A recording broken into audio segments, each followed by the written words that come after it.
Setelah bertahun-tahun dengan putus asa mencari cara untuk kembali ke dunia nyata, Freddy Krueger akhirnya merancang rencana baru. Ia memutuskan untuk menemui satu-satunya orang yang bisa membuat para korbannya mengingat keberadaannya. Sementara itu, di sebuah danau yang tenang yang dikelilingi oleh hutan lebat, seorang mahasiswi menyelam ke dalam air untuk berenang sebentar. Namun apa yang awalnya terasa seperti momen santai dengan cepat berubah menjadi teror ketika ia mulai mendengar suara-suara aneh, seolah ada mata tak terlihat yang menatapnya. Tercengang, ia mencoba melarikan diri, tetapi sebelum sempat pergi, sebuah siluet mengerikan muncul dari bayangan dan mulai mengejarnya.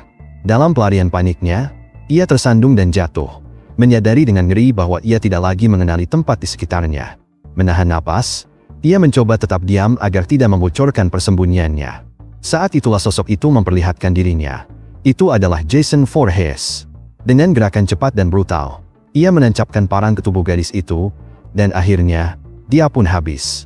Namun sebelum Jason pergi, ia tiba-tiba diselimuti oleh penglihatan-penglihatan mengerikan. Wajah korbannya berubah menjadi wajah orang lain satu persatu, hingga akhirnya berubah menjadi ibunya. Ibu Jason muncul di hadapannya, memuji putranya atas pekerjaannya dan memberinya misi baru. Ia harus pergi ke Elm Street, tempat anak-anak nakal menunggu hukuman. Patuh dan tanpa bertanya, Jason segera berangkat, tanpa menyadari bahwa sosok ibunya hanyalah ilusi kejam Freddy Krueger, yang memanipulasi pikirannya untuk tujuan sendiri. Di tempat lain, di salah satu rumah di Elm Street, Gibbs sedang menikmati minuman bersama teman-temannya, Kia dan Lori. Trio ini tertawa dan berbincang bebas, tanpa menyadari sepasang mata yang mengintai dari luar. Tak lama kemudian, bel pintu berbunyi. Gibbs, dengan rokok di tangan, secara santai membuangnya, tanpa sengaja mengenai Jason yang sedang mengintai di luar. Saat membuka pintu, ia disambut oleh pacarnya, Trey, yang membawa temannya, Blake, sebagai calon pasangan untuk Lori. Tiba-tiba, listrik padam. Trey memutuskan untuk naik ke lantai atas bersama Gibbs, dan setelah Gibbs meminta izin untuk mandi. Trey berbaring di tempat tidur menunggu, tetapi ketika ia menoleh untuk mengambil minuman, Jason muncul dari bayangan. Tanpa ampun, pembunuh bertopeng itu menghujani punggung Trey dengan tebasan parang, lalu menggenggam ujung tempat tidur dan menekannya hingga setengah terlipat, membalik tubuh muda itu ke belakang.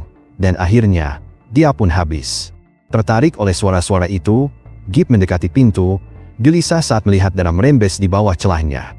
Dengan hati-hati, ia membukanya dan terkejut menemukan tubuh Trey yang hancur di atas tempat tidur. Teriakannya menggema, memanggil yang lain, ia melarikan diri dari rumah dalam ketakutan. Pada saat itu, sebuah mobil patroli muncul. Melihat kelompok yang panik di jalan, petugas polisi Stoops segera memanggil bantuan. Saat pihak berwenang menyelidiki kematian Trey, Stoops menyerahkan segelas air kepada Lori sambil menanyai para korban yang terguncang. Ia bertanya mengapa mereka dipersulit soal mimpi, tetapi petugas itu mengaku tidak tahu, menjelaskan bahwa ia baru pindah ke kota sebulan lalu dan belum mengenal sejarah kelamnya. Ketika atasan polisi memperhatikan Stoops berbicara dengannya, ia memerintahkan petugas itu meninggalkan ruangan. Tersisa sendiri dengan pikirannya, Lori mencoba mengingat percakapan para petugas dan menyadari bahwa ia mendengar nama Freddy. Saat itu juga, kantor polisi di sekitarnya lenyap dalam keheningan. Ia sendirian. Mengelilingi lorong-lorong kosong, Lori menemukan seorang gadis kecil menangis di lantai. Saat ia mendekat, ia membeku dalam ketakutan. Mata anak itu hilang. Lori mundur dengan ngeri, tetapi gadis itu memperingatkan bahwa Freddy sedang dalam perjalanan dan semua orang harus berhati-hati. Sebelum Lori sempat merespons, ia tiba-tiba terseret ke sebuah pemakaman yang dipenuhi nisan-nisan korban Freddy sebelumnya. 3 gadis melompat tali di dekatnya, melantunkan sajak mengerikan tentang monster mimpi itu. Di tempat lain, Blake kembali ke rumah, di mana ia berdebat dengan ayahnya. Ia menegurnya karena pulang terlalu malam sementara seharusnya mengurus adiknya. Penuh amarah dan berduka atas kematian Trey, Blake menuntut untuk dibiarkan sendiri. Terselimuti oleh kemarahan, ia bersumpah akan memburu Freddy dan membalas dendam atas temannya. Namun ketika ia melihat gerakan aneh di taman, ia melangkah keluar dan melihat seekor kambing menatapnya dari bayangan. Beberapa saat kemudian, Freddy muncul dan melompat ke arahnya, tetapi serangan spektralnya gagal melukai Blake. Menyadari kekuatannya belum sepenuhnya pulih, Freddy mundur, meninggalkan Jason untuk menyelesaikan pembunuhan. Blake terbangun dengan terkejut di bangku beranda, yakin itu hanyalah mimpi buruk. Ia melihat ayahnya duduk di dekatnya dan menepuknya untuk mendapatkan perhatian. Namun kepala pria itu jatuh, dipenggal oleh Jason yang berdiri di belakangnya. Sebelum Blake sempat bereaksi, parang Jason menebasnya, dan akhirnya, dia pun habis. Sementara itu, di sebuah rumah sakit jiwa, Will melihat berita tentang pembunuhan terbaru dan memohon kepada salah satu petugas untuk menyalakan televisi. Staf itu mengabaikannya dan mematikannya. Marah, Will mulai berteriak sampai temannya, Mark, menariknya ke samping, menasihatinya untuk tenang. Will menjelaskan bahwa serangan-serangan itu terjadi di kota Lori, dan ia takut akan keselamatannya. Mark, meski ragu, mengingatkan bahwa melarikan diri dari fasilitas ini mustahil di bawah pengawasan ketat. Kemudian, di kamar mereka, Will mengaku bahwa ia tidak peduli apa yang dipikirkan para dokter. Ia tahu bahwa kengerian yang disaksikannya sebelumnya nyata. Akhirnya, Mark setuju untuk membantunya kabur. Keesokan harinya, Mark berpura-pura marah untuk mengalihkan perhatian seorang penjaga. Dengan berpura-pura kehilangan kendali, ia membawa inspektur cukup dekat untuk bisa dilumpuhkan dan diam-diam mengambil kunci saat kekacauan itu. Meskipun penjaga mencoba menyuntiknya dengan jarum suntik, Mark bertahan cukup lama untuk melarikan diri. Kembali di kamar mereka, ia menunjukkan kunci yang dicuri kepada Will, dan bersama-sama mereka akhirnya berhasil keluar dari rumah sakit. Keesokan paginya, Lori memaksakan diri untuk tetap terjaga, takut menjadi korban Freddy dalam mimpinya. Setelah berpamitan dengan ayahnya, ia menuju sekolah. Pada saat yang sama, atasan polisi dan Dr. Campbell membahas kaburnya Will dan Mark. Meski khawatir, Campbell diyakinkan oleh petugas yang berjanji bahwa Freddy akan ditangkap sebelum tragedi lebih lanjut terjadi. Di sekolah, Lori terkejut mengetahui kematian Blake beserta ayahnya. Meski terguncang dan bingung, ia dan teman-temannya memutuskan untuk tetap menjalani hari mereka, tanpa menyadari bahwa mimpi buruk baru saja dimulai. Saat Lori berjalan melalui lorong-lorong sekolah, ia tiba-tiba bertemu dengan Linderman, yang menyatakan kekhawatirannya tentang kematian-kematian yang mengguncang kota belakangan ini. Tak lama kemudian, Kia dan Gip mendekat, ingin tahu mengapa teman mereka tidak bisa tidur malam sebelumnya. Lori, masih terguncang, mencoba menjelaskan secara rinci hal-hal mengerikan yang dilihatnya dalam mimpi buruknya.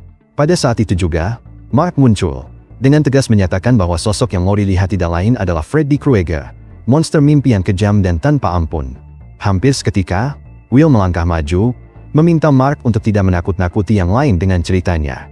Begitu Lori bertemu kembali dengan teman lamanya, kejutannya begitu besar. Tubuhnya tak kuasa menahan beban emosi dan ia jatuh pingsan di lantai. Kia yang panik berteriak agar seseorang segera memanggil perawat. Saat melihat kepala sekolah mendekat di lorong, Will dan Mark cepat-cepat menjauh agar tidak ketahuan. Beberapa menit kemudian, Lori dibaringkan di ruang perawatan, sementara Kia dan Gip menunggu di luar, berusaha menemukan sesuatu untuk mengisi waktu. Kia mengambil majalah tentang bedah plastik untuk mengalihkan perhatian. Tetapi saat membalik halamannya, ia tiba-tiba dihadapkan pada Freddy, yang menusukkan cakarnya tepat ke hidungnya, dan akhirnya, kulitnya pun robek. Menjerit, ia terbangun dan mendapati dirinya duduk lagi di ruang tunggu di sebelah Gip. Menyadari dengan lega bahwa itu hanyalah mimpi buruk lagi, ia membuang majalah itu dengan marah. Beberapa jam kemudian, Mark dan Will meneliti catatan-catatan lama tentang pembunuhan-pembunuhan sebelumnya, dan Mark menyimpulkan bahwa penahanan mereka di rumah sakit jiwa hanyalah taktik untuk menutupi keberadaan Freddy. Dengan tekad untuk melindungi Lori, Will menyatakan bahwa ia akan pergi ke rumahnya, sementara Mark memutuskan untuk tetap berada di rumahnya sendiri. Malam itu, sebuah pesta besar sedang berlangsung di sebuah ladang jagung yang luas, di mana puluhan remaja berkumpul dengan minuman dan musik yang menggelegar. Will akhirnya muncul di sana, menemukan Lori di tengah kerumunan, dan berbicara padanya tentang kejadian-kejadian di rumahnya, mencoba menyatukan potongan-potongan informasi tentang bagaimana Freddy bisa muncul kembali setelah begitu lama. Sementara itu, Gip, yang gelisah karena kebisingan dan kekacauan, berjalan lebih dalam ke ladang untuk menyendiri. Di sana, ia secara tak terduga bertemu dengan Trey, yang dengan tegas memerintahkan Gip untuk mengikutinya. Mempercayai pacarnya tanpa ragu, Gip menuruti perintah itu dan menembus batang-batang jagung, hingga akhirnya ia menemukan dirinya berada dekat sepasang tiang listrik yang menjulang tinggi. Bingung dan kehilangan arah, ia terus melangkah lebih jauh ke dalam ladang untuk mencarinya, hanya untuk menghadapi Freddy sendiri. Panik, Gip mencoba melarikan diri, tetapi jalan keluar tiba-tiba lenyap di hadapannya. Saat ia mundur dengan ketakutan, sebuah kepala mengerikan muncul dari dinding. Ia tidak menyadari bahwa dirinya telah terjerumus ke dalam tidur dan terperangkap dalam mimpi buruk saat berbaring tak sadarkan diri di ladang. Seorang peserta pesta yang berada di dekatnya menemukan tubuhnya yang terbaring di tanah dan mendekat untuk memeriksa kondisinya. Dalam mimpi itu, Gip berlari frustasi melalui koridor yang tak berujung, mencari jalan keluar, tetapi Freddy selalu menutupinya di setiap belokan. Dalam keputusasaan, Ia bersembunyi di dalam sebuah loker. Namun monster itu dengan mudah menemukan tempat persembunyiannya dan bersiap menyerang. Tepat saat Freddy mengangkat cakarnya untuk membunuh, tubuh Gibb tiba-tiba robek, bukan oleh Freddy, melainkan oleh Jason, yang telah menemukan sosok Gibb yang tertidur di ladang jagung dan membunuhnya dalam kenyataan. Menyadari bahwa Jason telah mencuri korban lain darinya, Freddy meledak dalam kemarahan karena mangsanya direnggut.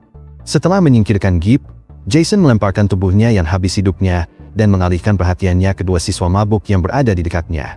Alih-alih melarikan diri, keduanya mengejek sosok besar Jason, memancing kemarahan pembunuh bertopeng itu.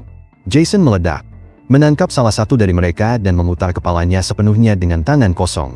Anak yang lain, ketakutan, melawan dengan obor, membakar Jason sebelum melarikan diri.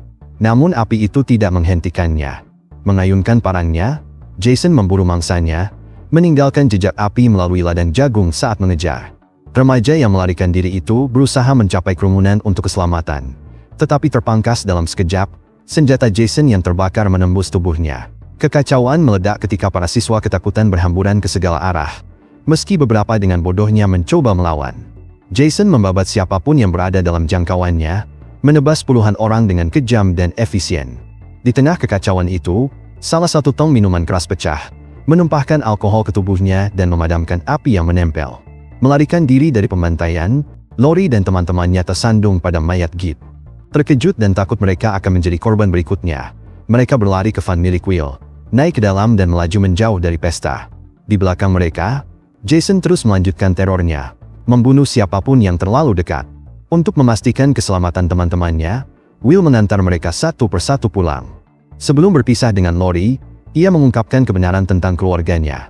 Dr. Campbell, ayah Lori, telah membunuh istrinya sendiri dengan menikamnya saat tidur. Pengungkapan itu membuat Lori shock. Tetapi sebelum ia sempat bertanya lebih lanjut, ayahnya tiba-tiba muncul, memerintahkan agar ia segera keluar dari van. Campbell mengancam Will, memaksanya melarikan diri dalam ketakutan. Berbalik kepada putrinya, Campbell bersikeras bahwa ia bisa menjelaskan semuanya di pagi hari dan mendesak Lori untuk tidur. Tetapi Lori menolak. Saat menekannya tentang pengetahuannya mengenai penahanan Will di rumah sakit jiwa, Lori menyadari bahwa ayahnya telah berbohong sejak awal. Marah, Campbell mencoba merobohkan pintu kamar Lori. Tetapi Lori melarikan diri melalui jendela dan berlari ke malam hari. Tak lama kemudian, ia ditemukan oleh Will, yang menenangkannya dan membawanya menuju rumahnya untuk keselamatan. Pada saat yang sama, Mark duduk di rumah, menatap dengan sedih foto-foto saudaranya yang telah habis hidupnya. Suara aneh dari kamar mandi menarik perhatiannya. Tetapi ketika ia memeriksa, ruangan itu kosong. Saat meraih pil-pilnya untuk tetap terjaga, ia disergap oleh Freddy, yang menakutinya begitu hebat hingga dosis terakhir obatnya jatuh ke wastafel. Dalam ketakutan, Mark mulai mengalami halusinasi saudaranya yang telah habis hidupnya muncul dari batuk. Tiba-tiba, tentakel-tentakel mengerikan melilit kakinya, menyeretnya ke bawah, sementara Freddy tertawa dengan mania. Mark berteriak agar seseorang membangunkannya, tetapi tidak ada jalan keluar. Di luar, Will dan Lori tiba di rumahnya, tetapi semua pintu terkunci, membuat mereka tidak berdaya untuk campur tangan. Di dalam mimpi buruk itu, Freddy mengalahkan Mark, berjanji akan menggunakan Mark sebagai contoh untuk menakut-nakuti yang lain. Ia melemparkan Mark ke dinding, membakar punggungnya hingga menghanguskan tubuh aslinya juga. Will dan Lori hanya bisa menyaksikan dengan ngeri dari luar saat cakarnya mengoyak wajah teman mereka. Dan akhirnya, dia pun habis. Freddy mengukir namanya di daging Mark yang terbakar, menyatakan bahwa Freddy Krueger telah kembali. Beberapa jam kemudian, kelompok yang selamat berkumpul untuk membahas apa yang telah terjadi. Stoops bergabung, mengungkapkan semua yang ia temukan tentang amukan Jason. Jelas bahwa Freddy telah membangkitkan Jason untuk menebarkan ketakutan. Selama diskusi yang tegang, Lori terseret ke dalam mimpi buruk lain, di mana penglihatan teman dan keluarganya berbalik menyerangnya dengan ganas. Freddy segera muncul, siap menyerangnya, tetapi teman-temannya membangunkannya dengan cepat. Saat membuka mata, ia menemukan dirinya memegang telinga manusia yang terputus. Menjerit, ia melemparkannya ke tanah, hanya untuk melihat telinga itu berubah menjadi tumpukan belatung menjijikan yang merayap. Dengan situasi yang untuk sesaat terkendali, Will teringat bahwa Freddy hanya bisa menyerang ketika korbannya tidur, sehingga ia menyarankan agar kelompok itu menuju rumah sakit jiwa tempat mereka mungkin bisa memperoleh obat penekan mimpi. Begitu mereka melangkah ke dalam, para penyintas berpisah untuk mencari obat. Tetapi gerak-gerik mereka tanpa sengaja menarik perhatian seorang penjaga keamanan yang mulai memeriksa gangguan tersebut. Tak lama kemudian, Freiberg menemukan dirinya sendiri di salah satu ruangan, memutuskan untuk menyalakan rokok. Dalam hitungan detik, ia terseret ke kondisi halusinasi dan membayangkan makhluk menjijikan berbentuk siput di depannya. Makhluk aneh itu menampilkan alat berisi narkotika, mempesona pemuda itu dan memikatnya untuk mengikuti. Terpesona, Freiberg tersandung ke sebuah bangsal di mana pasien-pasien katatonik tiba-tiba bangkit, bergumam dengan bisikan mengerikan yang mengungkapkan lokasi yang dikira obat penekan mimpi. Percaya pada penglihatan itu, ia meraih obat, hanya untuk menyadari terlambat bahwa itu semua adalah jebakan. Sekejap kemudian, siput raksasa itu masuk ke tubuhnya, mengambil alihnya. Saat Stubbs dan Linderman menyadari hilangnya Freiberg, mereka bergegas mencarinya. Tetapi saat kembali ke ruangan, mereka menemukan Freiberg menuangkan obat ke wastafel. Sebelum mereka bisa bereaksi, Jason tiba-tiba masuk. Pembunuh itu mengayunkan senjatanya tetapi meleset, malah mengenai panel listrik dan tersengat arus. Memanfaatkan kesempatan itu, Jason meraih Stubbs, dan petugas itu habis hidupnya dalam hitungan detik oleh sengatan listrik. Ketakutan, Linderman merampas senjata polisi yang jatuh dan melarikan diri, sementara Freddy, yang kini sepenuhnya mengendalikan tubuh Freiberg, bergerak menuju lemari obat penenang. Beberapa saat kemudian, kelompok itu kembali bertemu Jason, memaksa mereka berlari menuruni lorong bersama Linderman. Pada saat yang sama, Freddy, masih dalam tubuh Freiberg, menyuntikkan jarum penenang ke leher Jason. Pembunuh bertubuh raksasa itu berhasil membalas sebelum akhirnya terjatuh, membelah tubuh Freiberg menjadi dua dengan satu ayunan brutal. Jason tersungkur dalam ketidaksadaran, memberi Freddy keunggulan. Iblis mimpi itu mengejeknya, berubah wujud menjadi ibu Jason sebelum melancarkan serangan brutal yang penuh kegilaan. Jason dengan mudah merobek lengan Freddy, tetapi makhluk mimpi itu hanya mendorong tubuhnya untuk meregenerasi kembali. Untuk menimbulkan rasa sakit yang lebih parah, Freddy menusuk perut Jason dengan parang miliknya sendiri. Marah, Jason menarik kembali pisau itu dan mencoba melawan, tetapi Freddy teleportasi, melemparkannya ke seluruh ruangan seperti boneka kain sambil mengejeknya dengan gerakan-gerakan gila mirip tarian. Jason akhirnya melempar Freddy ke dinding pipa, membuat pipa-pipa itu pecah dan membanjiri ruangan. Pembunuh bertopeng itu mundur ketakutan saat Freddy mengendalikan air yang turun, memanfaatkan ketakutan mendalam Jason terhadap air. Berubah menjadi wujud anak-anak, Jason tak berdaya, memberi Freddy kemenangan. Sementara itu, para penyintas memasukkan tubuh Jason yang tak sadarkan diri ke dalam van mereka dan membawanya kembali ke Crystal Lake, percaya bahwa lokasi itu akan memberinya keunggulan melawan Freddy saat ia kembali. Untuk memanggil iblis mimpi itu, Lori berbaring dan mencoba menyelamatkan Jason muda dari tenggelam di danau, tetapi Freddy lebih cepat, menarik bocah itu ke bawah permukaan. Pada saat yang sama, Jason terbangun di dalam van, menghancurkan kendaraan itu dalam tabrakan hebat dan melemparkan dirinya bebas dari dunia mimpi. Marah, Freddy muncul dari air untuk menyerang Lori, yang meski ketakutan, berani menyerangnya dengan penuh keberanian. Kelompok yang terluka itu berlindung di kabin tepi danau, sementara Lori tetap terjebak dalam mimpi buruk di mana Freddy menyamar sebagai ayahnya pada malam ketika ibunya habis hidupnya. Tipuan itu runtuh ketika Freddy menyingkap dirinya dan mengiris tubuhnya berulang kali dengan cakarnya. Will dengan putus asa mencoba membangunkannya saat Jason menyerbu masuk ke kabin. Di tengah kekacauan, api mulai menyala. Will terkena goresan di punggungnya sebelum Kia dan Linderman menggunakan meja untuk menahan parang Jason, memberi kesempatan bagi Kia untuk menyerangnya dengan papan kayu. Jason dengan mudah melemparnya ke samping, kemudian menghantam Linderman dengan pukulan ganas yang membuatnya menabrak rak baja dengan badan terlebih dahulu. Kia berhasil menyeret Linderman keluar, sementara Will berjuang untuk membebaskan Laurier. Tangan Laurier jatuh ke api. Rasa sakit itu membangunkannya, memungkinkan Freddy sepenuhnya muncul di dunia nyata. Jason segera melompat menyerang rivalnya, menabrak Freddy melalui jendela kabin dan melemparkannya ke tanah. Di hutan, Linderman yang terluka parah memaksa Kia untuk meninggalkannya. Setelah ia menuruti, Linderman menyerah pada lukanya. Kembali di perkemahan, Will dan Lori mencoba melarikan diri, tetapi dihadang oleh Freddy. Untuk melindungi teman-temannya, Kia mengalihkan perhatian Freddy dengan serangkaian ejekan, hanya untuk disergap oleh Jason sampai mental, dan akhirnya, dia pun habis. Lori, marah karena kematian temannya, menyaksikan Jason dan Freddy melanjutkan duel brutal mereka. Freddy dilemparkan ke deretan tabung oksigen, tetapi Freddy menggunakan tabung-tabung oksigen itu untuk menghantam musuhnya sampai mental. Freddy melanjutkan dengan menancapkan beberapa paku logam ke tubuh Jason, menahannya di tempat, lalu memukulnya dengan corong raksasa. Saat Freddy bersiap untuk menghancurkannya dengan wadah berat, wadah itu tersangkut di jalur ram. Corong itu malah merobohkan platform, menjebak kaki Freddy dengan tali. Jason melompat menyerang, sementara wadah yang pecah mementalkan kedua sinting gila miring itu ke dermaga. Pertarungan mereka berlanjut di dermaga, di mana Freddy memotong jari Jason dan mengirisnya dengan parang miliknya sendiri. Para penyintas menyiram dermaga dengan bensin saat duel monster itu semakin brutal.